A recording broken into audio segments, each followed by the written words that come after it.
Hola, buenas noches. Les damos la más cordial bienvenida a nuestra sesión mensual de la Asociación Mexicana de Endoscopía Gastrointestinal y a continuación le doy la palabra al señor presidente doctor Ángel Andrés Reyes Dorantes. Doctor Zamorano, muchas gracias. Estimados socios, estimados auditorio que nos acompaña, esta noche tenemos una sesión muy interesante. Pero antes de empezar, quisiera recordarles que todas estas sesiones tienen puntos del consejo, pero es necesario tener una presentación o una participación en el cuando menos el 80% de ellas. Entonces es muy importante que tengan cuando menos 6 participaciones. Quiero recordarles que para esto se requiere su registro, hacer una pequeña evaluación antes de la presentación, después que vean la sesión y después que al terminar conteste 6 preguntas post-evaluación. Quiero decirles que estas sesiones quedarán grabadas y disponibles en la página. Entonces, para que no haya la preocupación, si alguien no vio la primera sesión que fue muy interesante con la doctora Amrita, esta sesión está disponible.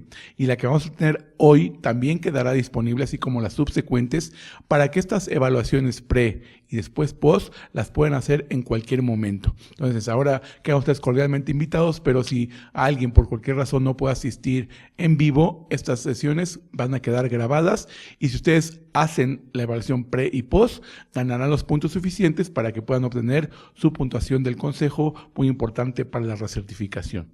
Y ahora le paso la palabra a la doctora Ángela Saúl, quien va a presentar a nuestros ponentes del día de hoy. Muchas gracias, doctor. Buenas noches a todos y bienvenidos a nuestra segunda sesión mensual, la cual esperamos sea de su agrado. Es un tema importante, dado la prevalencia actual de obesidad en nuestro país. Y el tema de la conferencia es el tratamiento endoscópico de la obesidad. Dicha conferencia será impartida por el doctor Christopher Thompson, quien es director de endoscopía terapéutica del Brigham and Women's Hospital y quien es también profesor de la Escuela de Medicina de Harvard. De igual forma, presento a nuestros 3 expertos nacionales. Una de ellas es la doctora Sujei Romero y el doctor Martín Edgardo Rojano, ambos cirujanos bariatras y médicos adscritos a la Clínica de Obesidad del Hospital General Manuel G. González. Y contamos también con la presencia del doctor Fernando Pérez Aguilar, coordinador de cirugía del Hospital Fernando Quirós Gutiérrez del ISSSTE y quien tiene amplia experiencia en la colocación de balón intragástrico y de hecho autor de una publicación la cual se encuentra bajo revisión en la revista de endoscopía. Y bueno, con eso damos por iniciada la sesión, la cual esperamos sea de su agrado.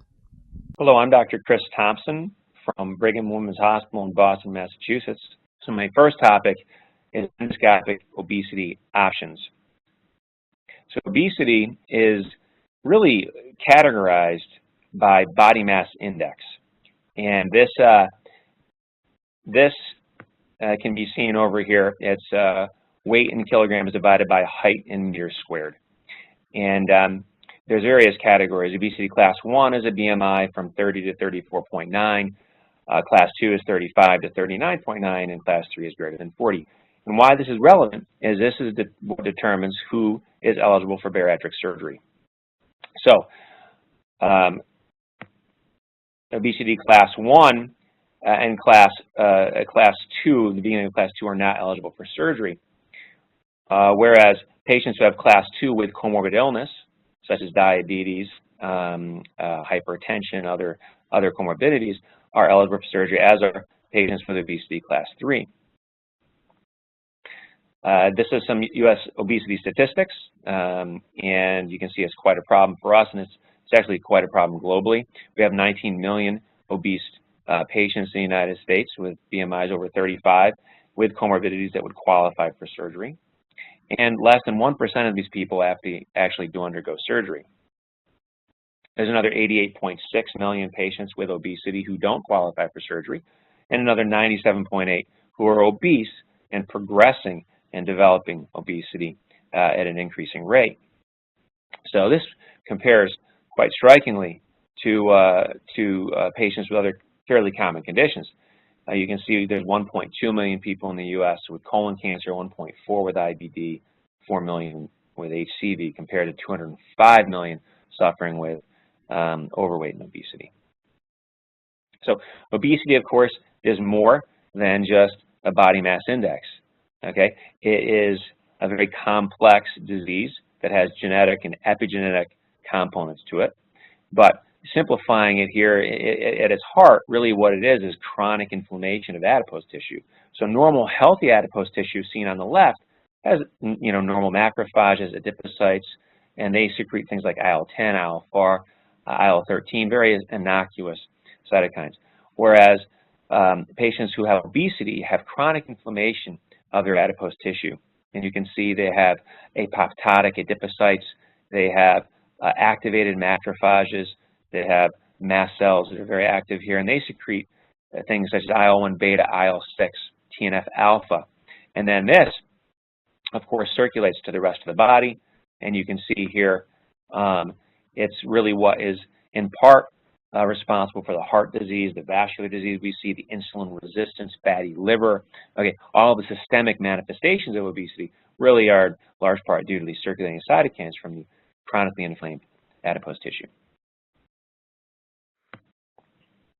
So we talk a lot about diet, and it's very important. Diet is an important preventative measure. And it also can be helpful as an adjunctive therapy. But diet in and of itself is not an adequate treatment for obesity. When people adhere to a pretty strict diet, they only really can achieve a 3% total body weight loss, which is not enough really to see resolution of comorbid illness. Additionally, only 3 to 5% of dieters can maintain weight loss at 5 years. So we need other things. And one of the most effective modalities really for treating obesity is surgery. And there's a variety of surgical procedures. You can see here we have sleeve gastrectomy, we have the adjustable gastric bands, we have Roux-en-Y gastric bypass, and the longer limb bypasses. And these, work by different mechanisms. The gastric procedures tend to trigger weight loss predominantly, and then from that you get some resolution of metabolic comorbidities, whereas the longer limb bypass procedures tend to have direct metabolic effects. So the endoscopic bariatric metabolic therapies, EBMTs, have been around now for some time, and they kind of can be classified similar to surgeries, those that focus on the stomach and those that focus on the small bowel or enteral devices. And here you see the various devices: space-occupying, gastric remodeling, outlet obstruction devices, and those focus on obesity primarily. And then we have the small bowel or enteral therapies such as sleeves, resurfacing, and anastomosis devices that have stronger anti-diabetic effects. In the United States, we have 3 groups of approved EBTs: intragastric balloons, suturing or plicating devices, and aspiration therapy. And there's several balloons that are available. You can see here we have single balloons that are fluid-filled. We have gas-filled balloons that you swallow without the need of endoscopy, and we have double balloons here as well. And more recently, we have this adjustable balloon that if the person stops losing weight, we can fill it up, give them more of an effect, or if they're not tolerating it, we can pull some fluid out. So these are the approved and nearly approved devices in the U.S. And you can see here in a meta-analysis of 17 studies with over 1,600 patients, the excess weight loss was 25% at 12 months. That's 6 months after balloon removal. All these balloons are removed at 6 months in this study. And there's a total weight loss of 11%, which is more than enough to really start seeing resolution of those comorbid illnesses. You start seeing improvement in diabetes and hypertension, as this meta-analysis by Violetta Popoff has shown us. So this was a meta-analysis of 10 RCTs and 30 observational studies over 5,600 patients. Overall decrease in A1C was 0.6, but if you look at the diabetic patients, there was a 1.1% decrease in A1C.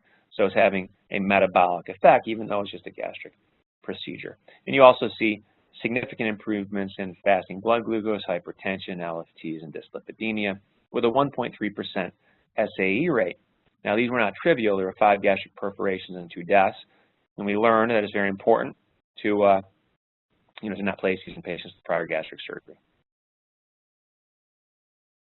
So another question is how does the balloon work? And there's several groups looking at this. This was a publication from Mayo Clinic that was quite good. 29 patients, 15 patients had balloons placed, 14 were control subjects.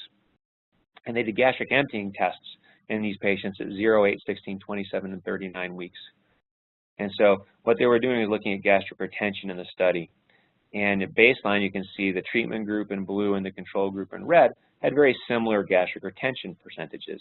But after balloon placement, the treatment group had substantially delayed gastric emptying. And that persisted until balloon removal, and then it returned back down to normal. So we think that part of the reason how the intragastric balloon works is it induces gastroparesis.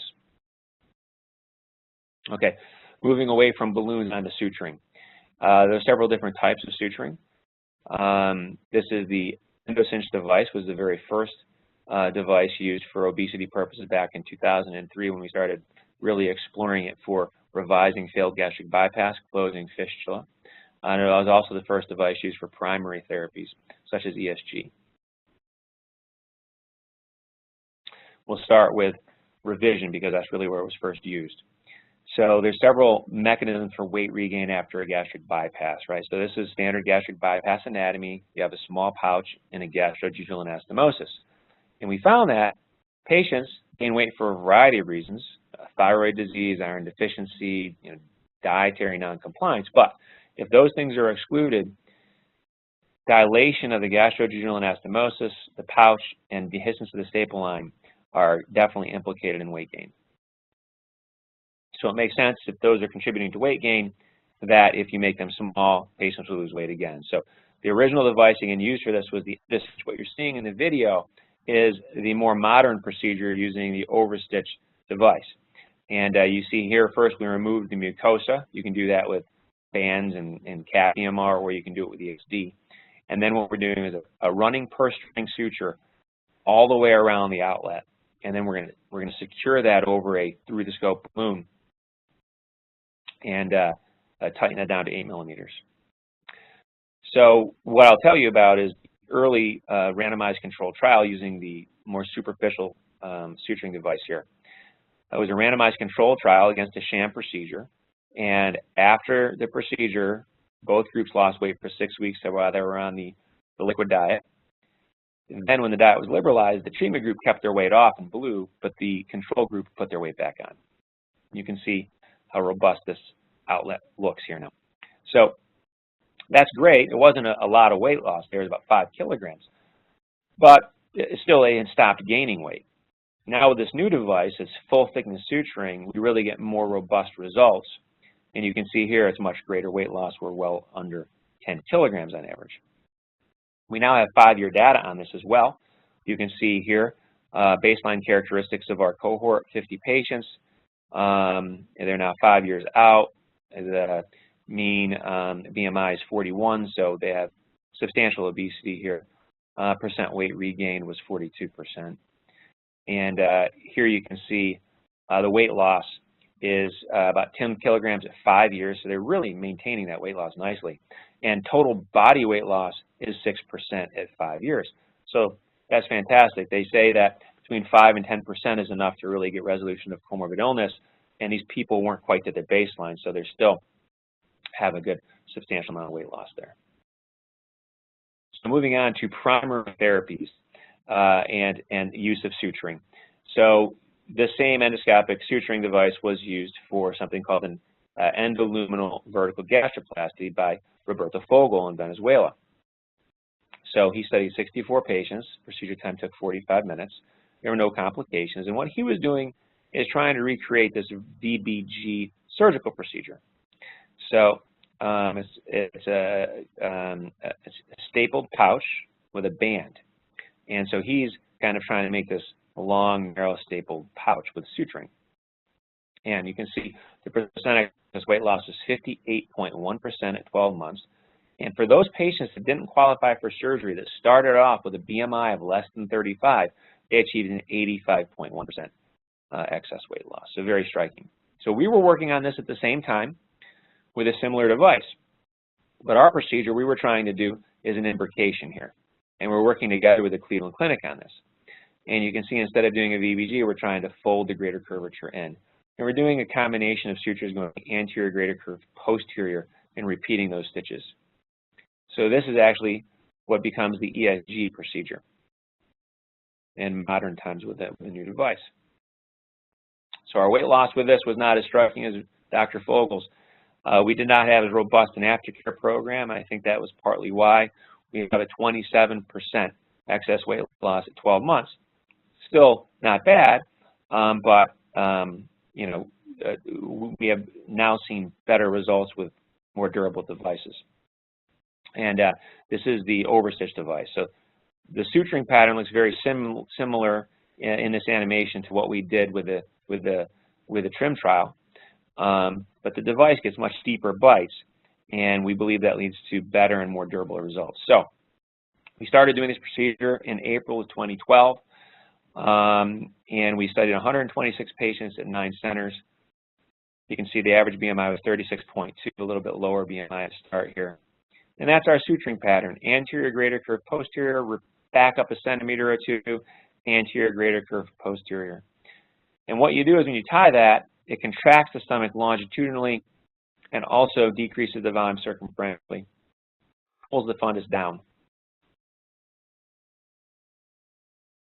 So it took us about an hour and a half when we first started doing this. Now we're a little faster. So you can see here, the BMI decreased from 36.2 to 29.8. That's pretty good over a year. That's a 19.5% total weight loss. This has been also shown by Dr. Shariah in New York. She studied 91 patients, and she has up to 24-month follow-up. Initial BMI was 40.7. And you can see here, total weight loss out at 24 months was 20.9, so nearly identical to what we saw. SAE rate was only 1.1% with one perigastric leak that did well with ICU stay. And she looked at comorbid illness, which was a nice addition to the study, and found that A1C improved by about a 1-point drop in patients with diabetes. And she also saw improvement in waist circumference and LFTs, so clearly having an impact on comorbid illness. Now, plication does something very similar, and you can see here the plicating system. This is a full thickness suturing device, and you can see what the device looks like right here. Okay, and these are the tissue anchors. I'm going to start this again. So how this device works is the endoscope drives through the device, and then you use the tissue grasper to pull the tissue into this larger device that when it grabs the tissue, it places a hollow needle through it, depositing a tissue anchor distally and proximally.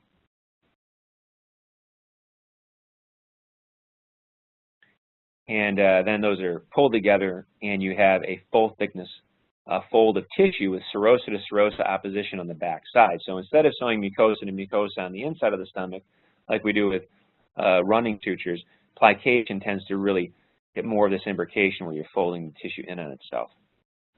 So we did the first in-man work with this back in 2008, 2009, and you can see we had about less than a 30% excess weight loss. And then tripled the size of the device, made it much larger. And in Spain, they were able to get almost a 60% excess weight loss with that.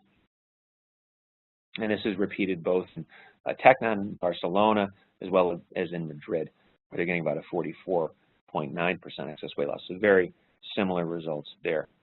And we're hoping to see this come back in clinical trials in the United States soon. They did do a randomized sham control trial in the U.S. with this suturing pattern. It didn't quite work out. So now what we're doing is focusing more on the gastric body, which is similar to ESG, and I think we're getting better results. And this is an example of what that looks like when you do a real sleeve, focusing more on the body.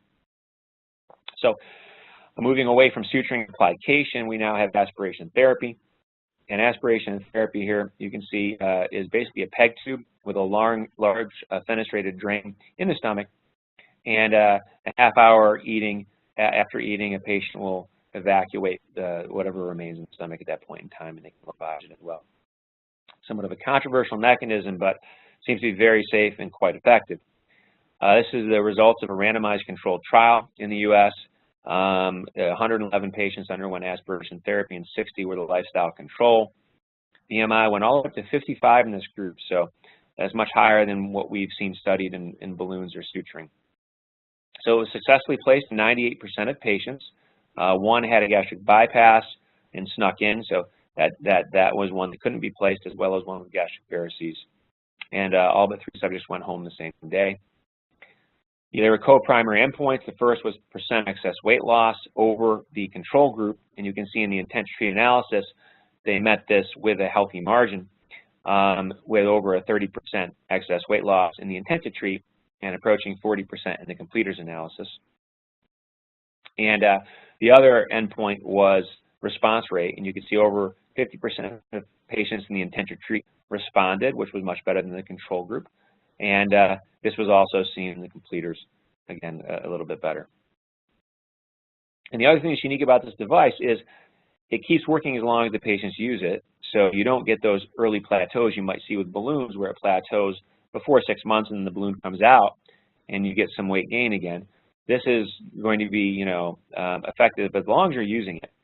And because, here's the % total weight loss, because the device turns itself off every 5 to 6 weeks, depending on how much the patient is using it, and requires the patient to come back for mandatory dietary counseling before it can be reactivated, it really gives a great opportunity for lifestyle counseling. And I think that really is part of how the device works so well. It requires intensive lifestyle counseling, or it turns off, and that also helps when you're weaning off the device later. I think it's easier to get people off the device because you don't stop it all at once. There's several other gastric devices as well that are being studied. Some cause transient gastric outlet obstruction, others create pressure on the gastric cardia, inducing satiety signaling, so there's many devices. Now, moving on to small bowel devices, this is somewhat more brief. There's fewer of these.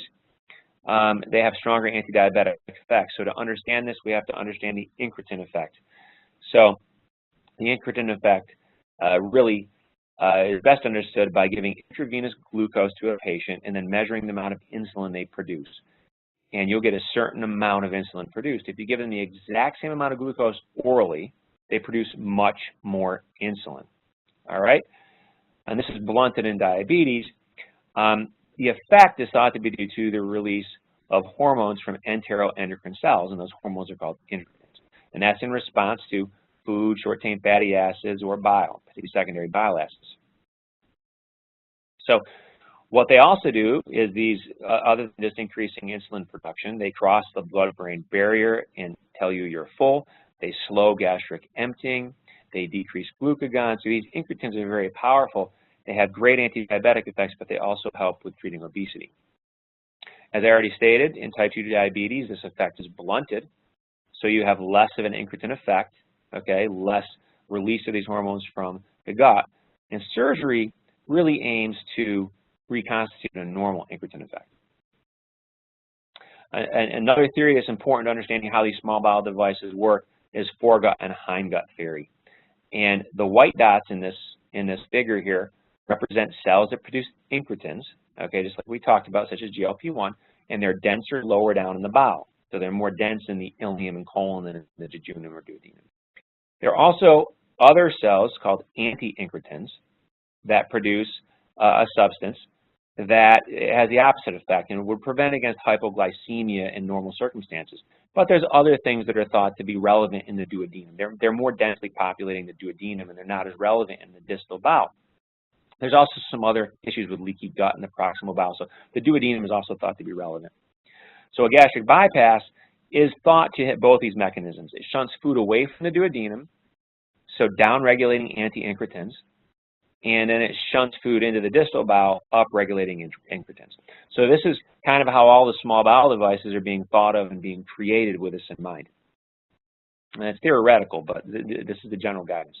So the duodenal jejunal bypass liner is thought to do both these things. It shelters the duodenum, down-regulating anti-incretins, and then dumps food distally, up-regulating the incretins. So This device can be placed over a wire into the small bowel. This little stent-like area is released into the duodenal bulb, and then the sleeve goes distally to the jejunum. And this is a meta-analysis for 14 trials, and this was produced in our institution.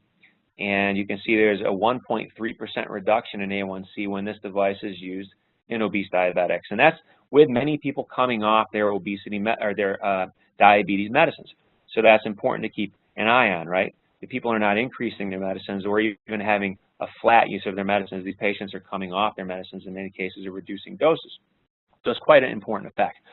But the patients also lose weight. So this is the same meta-analysis. The studies that tracked weight loss are included here, and you can see there's a 19% total weight loss. That's almost, that's considerably better than balloons, and it's almost what you see with suturing. So quite striking a year into this and after device removal. So something to keep an eye on. This is actually coming back to trials in the United States. There was a problem with this device, and that early on it looked like they were causing hepatic abscesses. So in the end, it looks like it's a combination of alteration in the microbiome and high-dose PPIs. So adjusting for those factors, I think they may have figured that out, and we're back into clinical trials soon. Duodenal mucosal resurfacing. Now this, instead of working on both foregut and hindgut, really works on only foregut mechanisms by ablating the duodenal mucosa. So you see this hot water balloon, and it basically is placed over a wire and then heats up that duodenal mucosa, ablating it. And the device itself does have little ports or channels around on the outside of the balloon that aspirate mucosa into them, and then a needle is placed, as you'll see here, out into the submucosal space, and a fluid cushion is injected. So that prevents full thickness burns and damage to the pancreas. So you're really isolating just the mucosa and burning just the mucosa. Again, this is only really working on silencing the foregut mechanisms.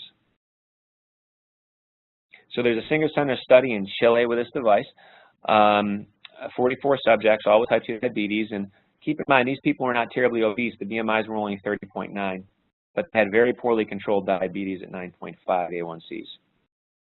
And their A1C improved substantially at 1.2% over 6 months across the whole cohort, and this persisted after mucosal healing.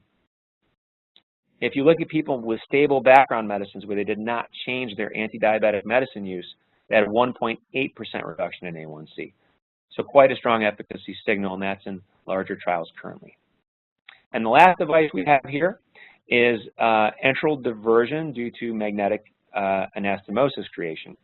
So this requires 2 endoscopes, and through the endoscopes you place magnets, and the magnets go down the channel in a linear form, and then when they emerge they form rings, and then under fluoroscopy you push those magnets together to get them to couple. And then once the magnets have made it and coupled, you cut the sutures, leaving them in place. Patients feel nothing, there's no pain involved, but what happens is there's tissue necrosis between the magnets and tissue remodeling around them, and then eventually the magnets will necrose through and pass out in the fecal stream, leaving a side-to-side anastomosis.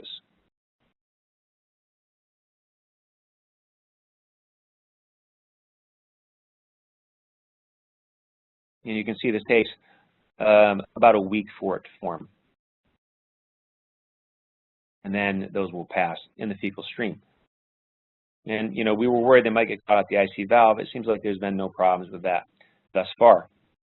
So again, you have a treatment path, which is this window to the ileum where food and bile can quickly hit the ileum, working on hindgut mechanisms.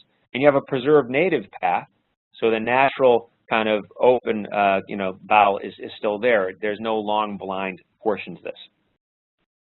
Again, this only focuses on the hindgut mechanism. So duodenal mucosal resurfacing is really focusing only on foregut. This focuses only on hindgut, and the sleeves seem to hit both these mechanisms. So results of this, we did a single center pilot study in Ostrava in the Czech Republic with laparoscopic supervision. There were 10 subjects, 3 were pre-diabetic, 4 diabetic.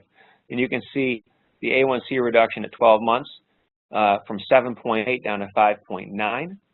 not bad, and in the pre-diabetic 6.1 to 5.1. And this is without changing their diet at all, and many of these patients were coming off their medicines as well. No one needed an increase in their medicines. This is the 12-month weight loss, not as striking, about a 14.6% total weight loss or 40% excess weight loss. We do have durability here. So now this is at 36 months. So we're getting out to 3 years, and you can see that A1C decrease from 7.8 down to 6 persists, again, coming down or off medicines. Pre-diabetics normalized, and the weight loss is steady at 14.7 and 40. So good 3-year durability for that procedure. There's other small bowel devices as well, different types of sleeves, flow altering devices, all being investigated.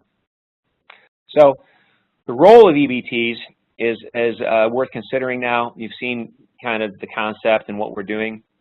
And many people think of them in line as a gap therapy in line with what we've seen in orthopedic surgery or cardiology. You have exercise and medicines as non-invasive options. Then you have these minimally invasive options of arthroscopy or angioplasty and stenting. And then if that doesn't work, you eventually go on to joint replacement and CABG. I think it's different for obesity. I don't think endoscopy is just a gap therapy where you try diet, exercise, and meds, and if it doesn't work, endoscopy, then if that doesn't work, surgery. I think it's more complicated. We only have, keep in mind, 1% of people being treated. This is that pyramid I showed you at the very beginning, looking from the top down, 19 million obese people that qualify for surgery. Only 1% are getting it, 88.6 million obese who can't get surgery, another 97.8 overweight headed this direction, right? I think we need to get more of these people to have surgery. But I also think an endoscopy can help by hitting the patients and being available to them at various points, not just as a gap therapy. So, you know, we can certainly be an early intervention for people that don't qualify for surgery. We can be a bridge surgery for people that just need knee surgery or heart transplant and that are too obese to get these surgeries. They can be revision for failed gastric bypass. We've seen that. An alternative to primary surgeries for people that don't want primary surgeries and maybe have a BMI of 50. We saw aspiration therapy working there. Metabolic procedures for diabetics that aren't terribly obese, and even cosmetic alternatives. And eventually when we start combining these therapies, I think we'll have even better results. So in conclusion, EBMTs are proving to be effective and have an important role in the treatment of obesity. Strong aftercare is critical to optimizing outcomes. We did not get to talk about that. But diet is very relevant to maintaining outcomes after one of these procedures. Very important to have these patients see a nutritionist. If their BMIs are high in the 50s, it's important they get a surgical consultation, you know, to see if surgery might not be better for them.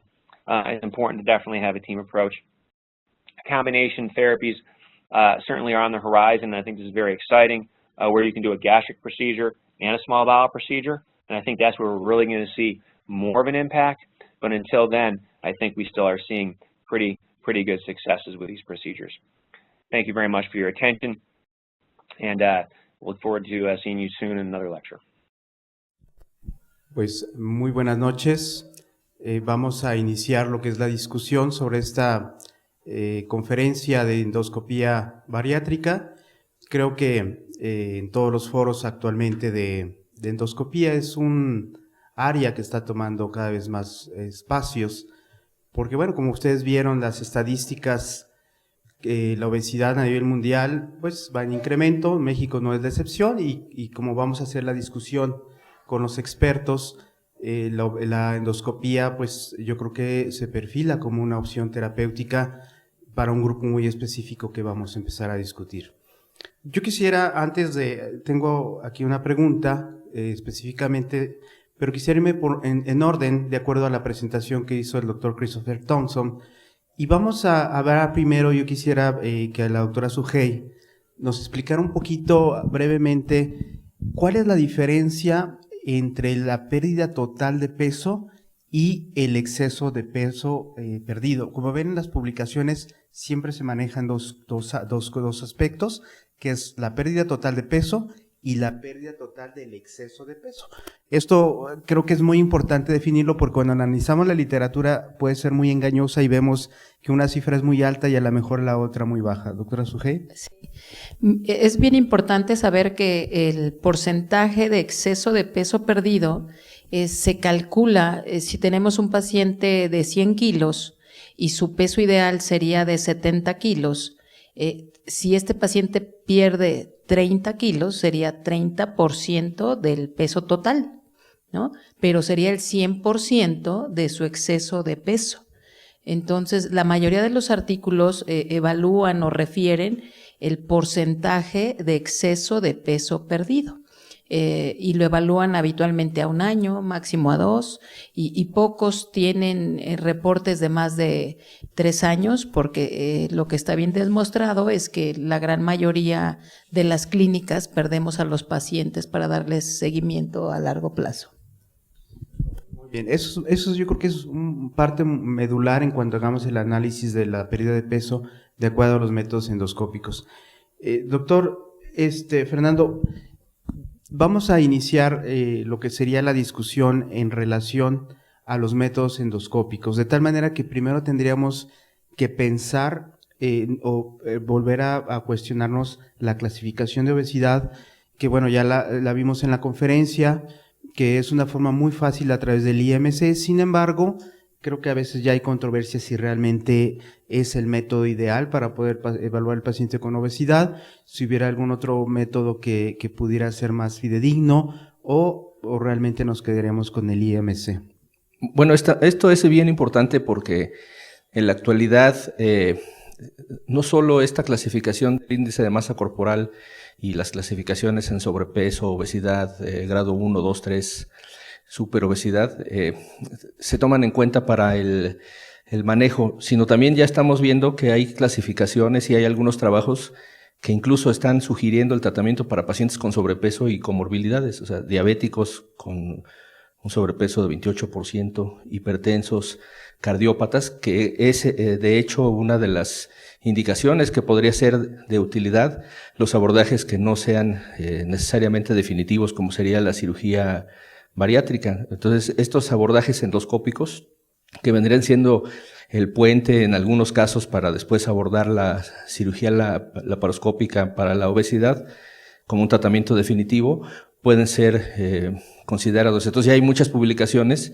donde pacientes con sobrepeso u obesidad mínima, pero con comorbilidades, están siendo sometidos a estos procedimientos. Sin embargo, no deja de ser de utilidad, y en todas las publicaciones esta clasificación que el doctor Thompson y todos los podemos encontrar en las publicaciones, nos seguimos guiando para poder clasificar a los pacientes y tratar de decidir qué es lo que más conviene. Aquí lo más importante es tratar de que cada enfermo se individualice y ofrecerle al paciente lo que más le convenga desde el punto de vista terapéutico, no a lo mejor lo que le convenga al médico, sino lo que le convenga más al paciente. Muy bien. Entonces, partiendo del hecho de que, bueno, a lo mejor el IMC es lo más práctico que tenemos nosotros, existe esta clasificación y al respecto, doctora Sujei, de acuerdo a la norma oficial mexicana en la última revisión que se hizo sobre el tratamiento de la obesidad y sobrepeso, ya se pone un capítulo específicamente sobre el tratamiento endoscópico de la obesidad. En este caso, ya se especifican cuáles son los pacientes que van a que son los ideales candidatos a un tratamiento endoscópico y cuáles son los requisitos. De acuerdo a esta norma oficial, ¿nos quieres recordar cuáles serían estos criterios? Sí, habitualmente hay pacientes, yo creo que lo más rescatable de esta sesión es que tenemos un gran grupo de pacientes que no van a ser candidatos a un evento quirúrgico y todos estos pacientes podrían tener la oportunidad de someterse a un evento endoscópico. Estos son los pacientes que se encuentran en un limbo entre los 30 y 35 de índice de masa corporal, a los cuales les podemos ofrecer cualquier tipo de estas terapias, ¿no? Porque según la norma oficial, si no caen en 35 más una comorbilidad, ya no serían candidatos a ningún otro procedimiento. Muy bien. Y ya para cerrar, digamos, esta parte, lo que sería el manejo peroperatorio y las indicaciones del manejo de la obesidad, hay Y tengo aquí ya el doctor Fernando, que tiene amplia experiencia en balón intragástrico. Sobre esto quisiera yo que nos dijera un poquito la importancia del equipo multidisciplinario en el manejo de la obesidad. Creo que esto es definitivamente lo más importante para tratar al paciente obeso. El paciente obeso no solamente es un paciente que solicita perder peso, puede tener incluso asociado un padecimiento psicológico que esté aumentando su necesidad de comer, puede tener comorbilidades de tipo metabólico, entonces necesitamos un médico internista. Necesitamos necesariamente dentro del equipo multidisciplinario a un endoscopista que tenga experiencia en este tipo de enfermos y necesitamos a un cirujano bariatra. O sea, el equipo tiene que ser multidisciplinario porque al final de cuentas la decisión de cuál es el tratamiento que se le va a ofrecer al enfermo se tiene que tomar en conjunto. Es muy importante y en el grupo que tenemos nosotros que abordamos también desde el punto de vista psicológico al paciente, a veces el psicólogo nos indica que hay pacientes que no convendría hacerles algún tratamiento, dado que algunos tienen esta tendencia a la autodestrucción a través de la ingesta excesiva del alimento y a veces nos sugieren no abordar al paciente en ese momento, sino hasta que se haya definido su trastorno psicológico. Entonces, la ayuda que se brinda al enfermo con un padecimiento bariátrico tiene que ser con este equipo multidisciplinario. O sea, no puede ser nada más el nutriólogo, no puede ser nada más el psicólogo, ni el cirujano, ni el puro endoscopista. O sea, el tratamiento tiene que ser necesariamente con el equipo multidisciplinario. Y no solo porque lo indique la norma oficial mexicana, sino porque hemos visto que esos pacientes que se abordan de forma compleja y con todas las interconsultas, es a quienes mejor les va porque se toma la mejor decisión. Pues ya vamos a entrar ahora sí a los tratamientos endoscópicos, que es lo que, digamos, y aquí estamos hablando de tratamiento primario de la obesidad. Específicamente habrá otros capítulos sobre la importancia de la endoscopía en el manejo de las complicaciones del paciente bariátrico. Primer punto, balón intragástrico. El balón vuelve a tomar un auge, es un dispositivo que se introdujo más o menos en los 80, un pico, después se perdió y hace algunos años que en Estados Unidos se aprueba por la FDA. Vuelve a haber publicaciones y vuelve a haber mucho sobre balón intragástrico. ¿A quiénes? ¿Por qué? ¿Qué tipo de balón? ¿Cuál sería la recomendación? En la experiencia que tenemos en el hospital con el grupo con los que trabajamos, hemos tenido la fortuna de tener un convenio de colaboración dentro de la propia institución con el Servicio de Cirugía Bariátrica del Hospital Regional Adolfo López Mateos, donde hemos encontrado un nicho de pacientes el equipo de ellos que ven a este grupo de pacientes como una terapia intermedia, es decir, el paciente que previo a una propuesta de cirugía bariátrica nos los envían para que pierdan peso. Es muy importante porque en este grupo de pacientes y en una publicación reciente que acabamos de mandar a la MEG, tenemos un porcentaje de exceso de pérdida de peso bien importante porque son pacientes que están convencidos que se tienen que operar. Y el doctor Fernando Cerón prácticamente lo sentencia que si no pierden un peso importante no los va a operar. Entonces se aplican y tenemos por ahí casos impresionantes de pacientes que han perdido 70 kilos, 80 kilos con el tratamiento del balón. Y es importante, en México tenemos básicamente dos balones que son los líderes en el mercado. El balón que se coloca y dura 6 meses, que es el que conocemos en todo el mundo, que es el Orbera y que tiene la mayor cantidad de publicaciones en el mundo, y nosotros hemos encontrado una gran afinidad. Este dura 6 meses, el Orbera, se infla en una sola exposición, no se puede volver a graduar después de que se coloca, y el fabricante recomienda 6 meses, y esto porque la durabilidad del producto, estar en contacto con el jugo gástrico, hace que pueda ser susceptible de perforarse o romperse después de ese tiempo. Pero hemos encontrado otra opción que en México tiene un poco más de 3 años que ya está utilizándose, que es el balón, el SPATS 3, que tiene esta capacidad de la flexibilidad de que se puede inflar y desinflar durante el procedimiento, y este balón lo podemos dejar hasta 1 año. En la serie que tenemos nosotros y varios pacientes, si siguen bajando de peso de forma consistente, lo hemos dejado algunos hasta 15, 16 meses sin mayor problema. ¿Cuál es una de las ventajas de este tipo de procedimientos? Que son procedimientos totalmente reversibles. No son inocuos al 100% porque sí se ha llegado a presentar complicaciones. Afortunadamente en el grupo de pacientes que nosotros hemos atendido no tenemos complicaciones mayores, bueno, ni siquiera tenemos una muerte asociada a este balón. Y estos pacientes cuando pierden una cantidad de peso importante, los someten a cirugía bariátrica con menos riesgos. Entonces hemos encontrado esta oportunidad en la mayor parte de los pacientes que vemos son estos pacientes que tienen una obesidad muy severa y que requieren bajar varios kilos de peso antes de ser llevados a un procedimiento bariátrico definitivo, ¿no? Ya sea un bypass o una manga, lo que decidan allá. Y hemos tenido éxito porque la mayor parte de los pacientes van convencidos de que tienen que bajar de peso, si no, no lo superan. Entonces, el balón es una opción. Yo creo que la publicación con mayor evidencia es la que se muestra en la conferencia, donde el total de la pérdida de pesos del 20% y del exceso de pesos alrededor de 12%, que esto significa aproximadamente entre 12 y 14 kilos, 10 a 15 kilos dependiendo del peso del paciente. Hay unas series, ahí se ve complicaciones, una mortalidad en 3 casos, una serie de cerca de 350 pacientes, una cosa así, ¿no?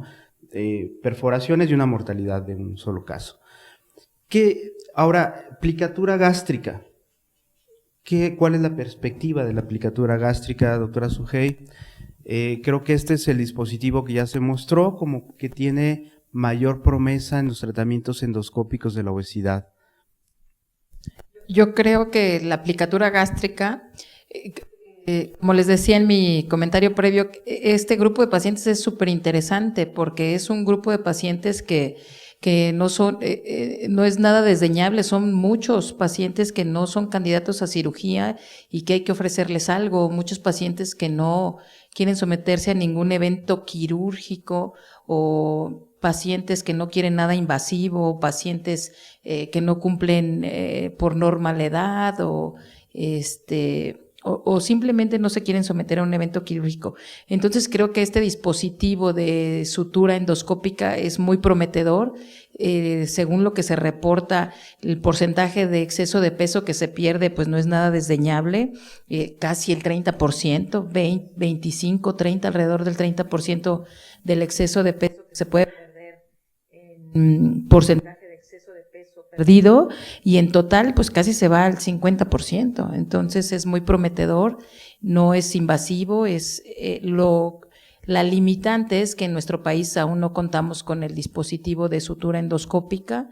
En América Latina, por ahí, en Puerto Rico creo que ya hay este dispositivo y en algunos otros lugares, pero para mí parece prometedor para el tratamiento de la obesidad primaria y también para tratamiento secundario de la obesidad con reducción de las anastomosis, que también según lo que se presentó en la sesión, el porcentaje total de peso se puede ir hasta 10 kilos, que son muy buenos en un paciente que ya fue sometido a un bypass gástrico y que empieza a reganar comorbilidades. Yo creo que para mí es una muy buena promesa. ¿Qué hace, tú como cirujana, pues hiciste gastroplicaturas, hicimos un auge de la gastroplicatura laparoscópica y se abandonó por los resultados?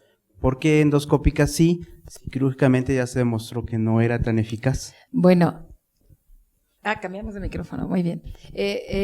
Lo que pasa es que aquí la quirúrgica no tuvo muy buenas promesas por las complicaciones que hubo, ¿no? Se empezó a ver que hubo muchos pacientes con necrosis del fondo gástrico, pacientes que llegaban a urgencias y que como era un procedimiento nuevo, experimental, no se sabía qué le habían hecho al paciente y llegaban en condiciones muy graves. Sin embargo, en la parte que se hace esta aplicatura endoscópica, vasos cortos. Entonces, es aquí cuando se presenta esta diferencia, ha tenido un resultado diferente, porque no hay una pérdida de vasos cortos y se están haciendo estudios que este fondo que se da tiene un papel importante en la pérdida de peso. Sin embargo, bueno, efectivamente, no cortar vasos cortos hace que no se pierda la irrigación del estómago. Sin embargo, en la gastroplicatura endoscópica, el fondo queda intacto. ¿Qué pasa ahí? Porque hemos hablado mucho de las teorías de la grelina en el fondo gástrico, en todo esto, y en la gastroplicatura se queda intacto. Real parece que nada más explicamos lo que es el cuerpo, la curvatura mayor del estómago.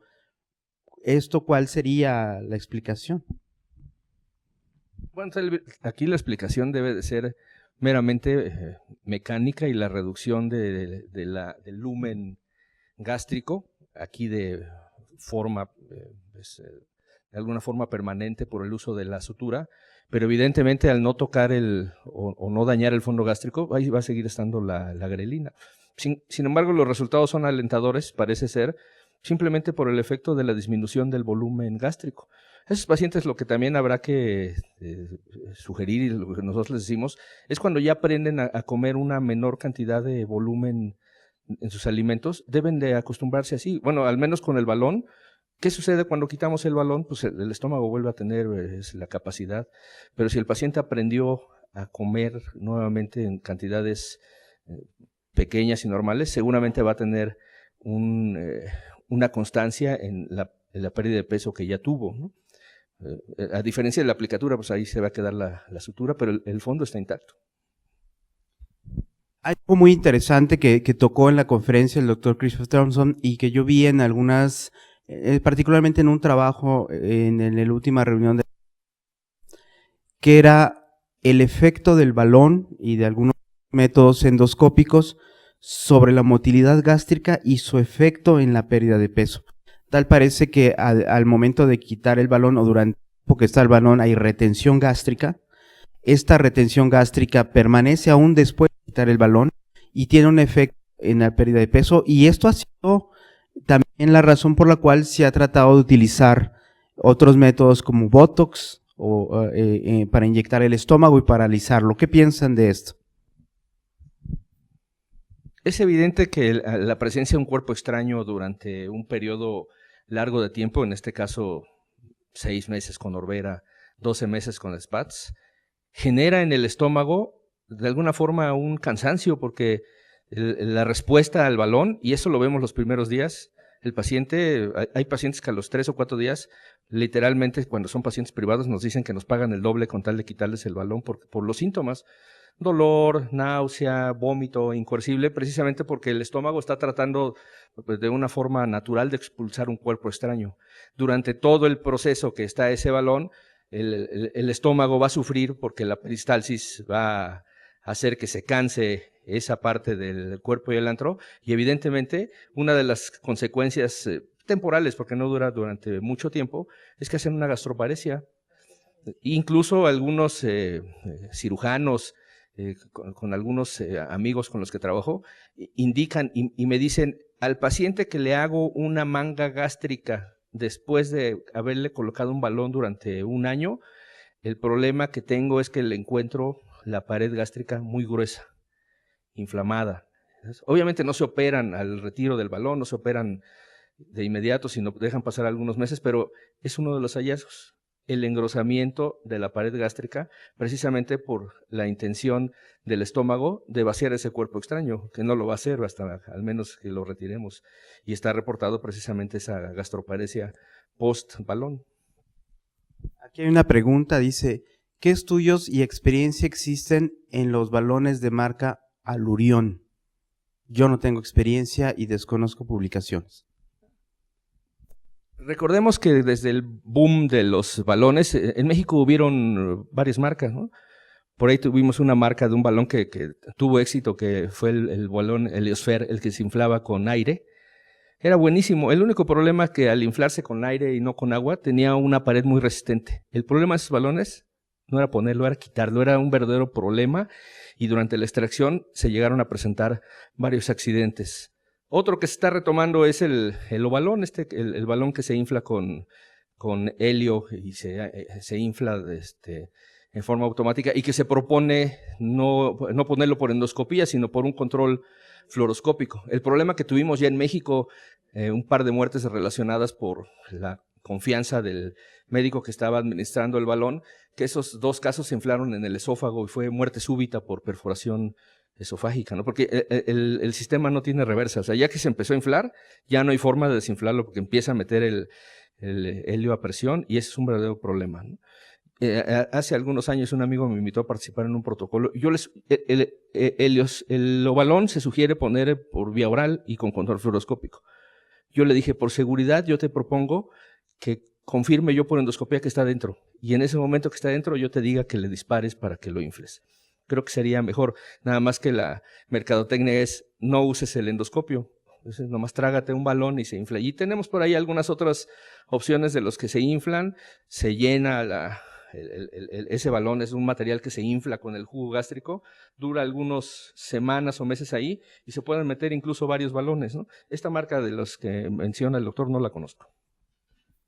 Aquí hay otra pregunta, dice, los ensayos clínicos autorizados recientes no demuestran diferencias de ninguno sobre el uso de balón intragástrico durante el tratamiento de la obesidad. Posterior a su retiro, la reganancia de peso es la regla. Incluso cuando son usados como terapias puente para superobesos, tampoco hay diferencias comparativas con cirugía malabsortiva tipo bypass. ¿Cuál es entonces la justificación? ¿Cuál es entonces la justificación? De colocarlo en su mismo efecto, son limitados, caros y no están exentos de complicaciones. Yo creo que aquí hay que ser un poco cautos. Si existen estudios, ya los demostramos, los vimos. Yo creo que el metaanálisis más grande que se hace es el que precisamente presentan y el que sirve para el balón se apruebe por la FDA. El problema es que estamos comparando peras con manzanas. Si nosotros vamos a comparar balón contra cirugía, estamos perdidos. Vamos a comparar balón contra tratamiento médico o terapias, es donde efectivamente el balón tiene su eficacia. Ahora, tampoco es, los que hacemos cirugía bariátrica como terapia puente es un excelente método.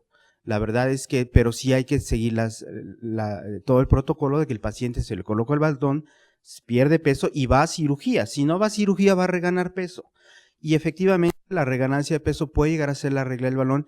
Sin embargo, en algunos estudios que se han presentado en Estados Unidos, va a depender mucho del seguimiento y de la evaluación preparatoria. Y por eso quise empezar con manejo multidisciplinario, porque es fundamental.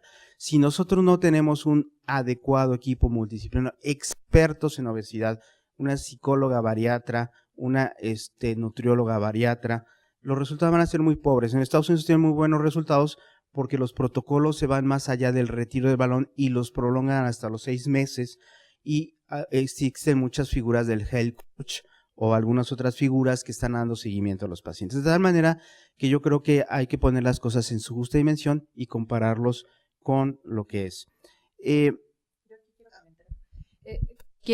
Porque también hablan del bypass gástrico en el comentario que todos reganan.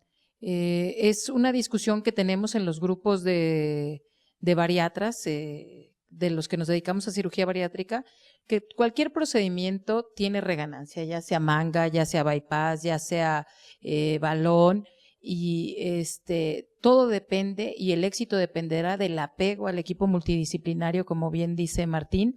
Incluso ahorita en la plática, Christopher Thompson dice que hasta el Aspire se les apaga a los pacientes para obligarlos a regresar a la clínica o a otra vez a retomar esta terapia multidisciplinaria con el psicólogo, con el nutriólogo, para que los vuelvan a encaminar en los consejos de la alimentación y de la terapia de la conducta, ¿no? Entonces, hasta el Aspire, que pueden ir 1000 veces a usarlo, está programado para que se les apague a las 4 semanas y el paciente retome otra vez el consejo del equipo multidisciplinario. Y de gastroplicatura que estábamos hablando, dice, no ha habido complicaciones al realizar la gastroplicatura en manga peroral, como pexia, algunos órganos adyacentes, lesiones vasculares. Pues digo, ya mostraron ahí la casuística, hay pocos estudios. Sin embargo, yo tuve la oportunidad de platicar ahí con Galbao, que estuvo en diciembre con nosotros, Y plicatura de órganos no hay por la misma característica, porque cuando usamos Apolo realmente lo que hacemos es retraer con un tirabuzón la mucosa, y aunque es de espesor total, sí jalamos la mucosa. Entonces, yo no he visto, no he conocido, platicando con la gente que lo hace, yo no he visto nada de plicatura de órganos adyacentes, es sobre el cuerpo. Lo que podríamos llegar a aplicar es el vaso, que sería, o colon, pero sería muy difícil. Lo que sí ha habido es sangrado como complicaciones. No sé si ustedes conocen alguna otra. Menores. Sin embargo, en la literatura son menores. Ahora, siguiendo el orden de la presentación de los métodos, quiero ocupar los minutos que siguen para hablar de dos dispositivos. Uno que me encanta porque siempre genera controversia y mucho, que es la terapia de aspiración. Y qué mejor estudio que el que presenta el doctor Christopher Thompson, que es el único que conozco, que es un estudio aleatorizado, comparativo. Si ven, son 111 pacientes, la mitad los meten a terapia con aspiración y la mitad con terapia de seguimiento, y bueno, los resultados ya los vieron durante el estudio. Sin embargo, hay controversia porque dicen esos bulimia controlada, esos del diablo, no hay que hacerlo. ¿Cuál es su opinión sobre esta terapia? Su perspectiva, ¿a quién lo usarían? ¿Lo usarían sí, no? ¿Por qué? Como les decía, este grupo es bien importante, el grupo que queda fuera del manejo quirúrgico, como hacerle un bypass, hacer que es el estándar de oro, o podríamos decir que la manga. Pues yo creo que hay que darle oportunidad a todos los métodos, no es para todos, y como ya comentaba, hasta el Aspire se apaga a las 4 semanas para que regresen, pero también tenemos casos, nosotros que estamos cerca de los institutos nacionales de salud, como el Instituto Nacional de Rehabilitación, donde tenemos pacientes de 60 años y que está demostrado que los mexicanos que rebasamos los 60 años viviremos otros 25, y son pacientes que se les necesita colocar una prótesis de cadera, una prótesis de rodilla, y por el peso no se las colocan porque van a tronar esa prótesis en una semana después de someterse a un evento quirúrgico de este tipo. Entonces, podría estar indicado para este tipo de pacientes que están sometidos a una cama, postrados en cama, que no pueden salir, que es un círculo vicioso donde el paciente no tiene movilidad y al no tener movilidad aumenta el más de peso y se convierte en una bola de nieve. Yo creo que esta podría ser la oportunidad para este tipo de pacientes, y si está descrito y si se está haciendo estos protocolos, yo creo que se podría manejar en este tipo de pacientes, y son pacientes que ya no tienen otra oportunidad. Yo creo que aquí es donde cobran su justo valor. Es correcto, yo creo que sí, en efecto, esta terapia o este procedimiento sí parece como un poco descabellado, es decir, el paciente que coma y después de comer que se vacíe el estómago, para que entonces no se genere la absorción ni la digestión de los nutrientes. Sin embargo, bueno, como dice la doctora, sí tenemos que encontrar un nicho de oportunidad en un grupo selecto de pacientes. Y otro de los problemas que yo veo, sobre todo con la pregunta del éxito del balón, hay que tener cuidado todos los médicos que hacen endoscopía y que tienen interés en hacer cirugía, endoscopía bariátrica, tener cuidado con la publicidad. Ahorita tenemos una inundación de publicidad, sobre todo en las redes sociales, que ya tenemos más acceso a las redes sociales como publicidad que el radio y televisión.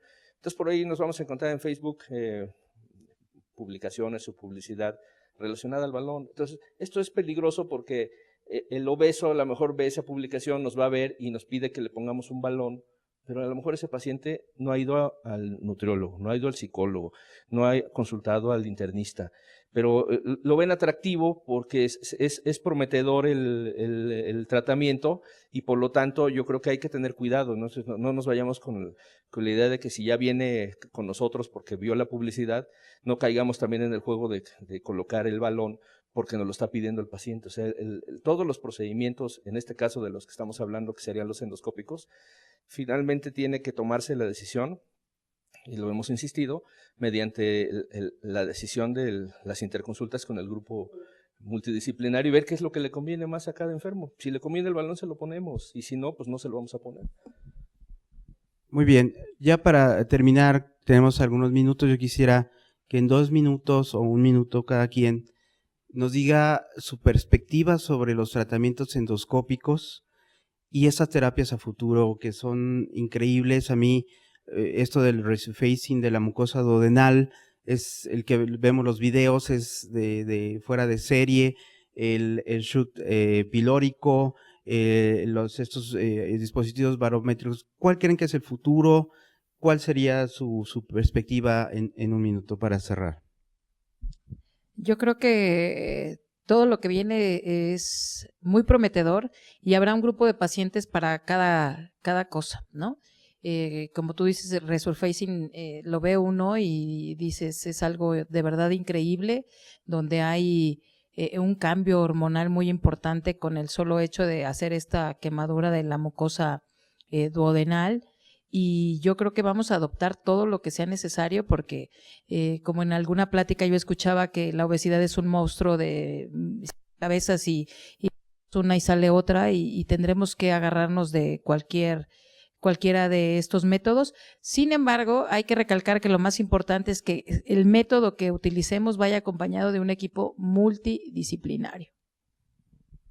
Es evidente también, como lo vimos en la plática, que en muchas otras patologías, los abordajes de mínima invasión, que en este caso serían los endoscópicos, van a ir ganando adeptos y sobre todo porque la tecnología a veces nos rebasa. Hoy vemos que los avances tecnológicos nos permiten acceder a algunos tratamientos que antes parecerían imposibles. Yo recuerdo hace muchísimos años esto de colocar el endobarrier. Yo tuve la oportunidad de trabajar algunos años con el doctor Leopoldo Gutiérrez en el Hospital Fernando Quirós, donde trabajo, y él colocaba hace muchísimos años condones. Les ponía condones y decía, bueno, pues vamos a ponerle condones para que entonces el duodeno no absorba, y se le criticó mucho, ¿no? No sabíamos en ese momento nada de las incretinas que ahora sabemos, y hoy vemos que es una realidad. Hoy se están colocando y es un método pues, relativamente sencillo. Yo creo que vamos a ir encontrando poco a poco accesorios, equipamiento para poder llevar a cabo todos estos tratamientos que se han propuesto y que eventualmente van a ser accesibles para nuestro país, porque muchos no los tenemos todavía precisamente porque la tecnología no nos ha llegado. Bueno, pues ya con esto concluimos. Creo que siempre vamos a tener que hablar de endoscopía bariátrica. Todos los centros actualmente, tanto nacionales, extranjeros, tienen que hablar de esto, van a empezar a hablar, sigue siendo una estrategia, y pues yo quisiera agradecerle al doctor Reyes Dorantes que dé esta oportunidad para que se hable de este tema tan importante a nivel nacional. Muchísimas gracias y buenas noches. Muy bien, bueno, con esto damos por concluida esta sesión y le agradecemos nuevamente a nuestros expertos nacionales, la doctora Sujei Romero, el doctor Martín Rojano y el doctor Fernando Pérez Aguilar, y le cedo la palabra a la doctora Yolanda Zamorano. Muchas gracias a todos y vamos con los anuncios parroquiales. Les recordamos que el curso en línea de asistente de endoscopía del aparato digestivo inicia el día 9 de marzo y también el Endo College ya está disponible en línea. Nuestro siguiente programa líder es el día 14 y 15 de marzo. La sede es la Casa MEG y ahora el Instituto Nacional de Cancerología organizará el mismo. El título es Diagnóstico Avanzado de Lesiones Premalignas de Tubo Digestivo. Y las próximas sesiones es el día 21 de febrero de la Asociación Mexicana de Gastroenterología, cuyo tema son las estrategias para lograr la erradicación de la infección por virus de la hepatitis C. El 28 de febrero, calidad en colonoscopía. El profesor extranjero invitado es el doctor Sergio Cepeda. Y el 7 de marzo, el tema de la sesión sería videocápsula endoscópica en hemorragia de intestino delgado. Y el profesor invitado es Jonathan Layton. Por favor, consulta todo nuestro programa de eventos en la página web y los invitamos a descargar nuestra aplicación AMEG. Muy buenas noches y les cedo la palabra al doctor Reyes Dorantes. Pues simplemente para despedir esta sesión, que esperemos haya cumplido todos sus objetivos de aprendizaje. Muchas gracias a los profesores nacionales, nuestros expertos, muchas gracias a nuestra coordinadora, a nuestra secretaria. Insistirles, contesten la evaluación, porque esto va sumando puntos para los puntos del consejo. Si no la pudieron ver en vivo, por favor pasen la voz. Las sesiones van a estar disponibles porque el objetivo es que se aprenda, no solamente una calificación. Entonces van a quedar disponibles para que toda la gente los pueda ver. Pues muchas gracias por su atención. Les agradecemos mucho su asistencia. Y hasta la próxima. No se olviden, la semana que entra es en la Asociación Mexicana de Gastroenterología de Hepatitis C. Y luego tenemos 2 jueves seguidos de sesiones en AMEG. Los esperamos a la próxima.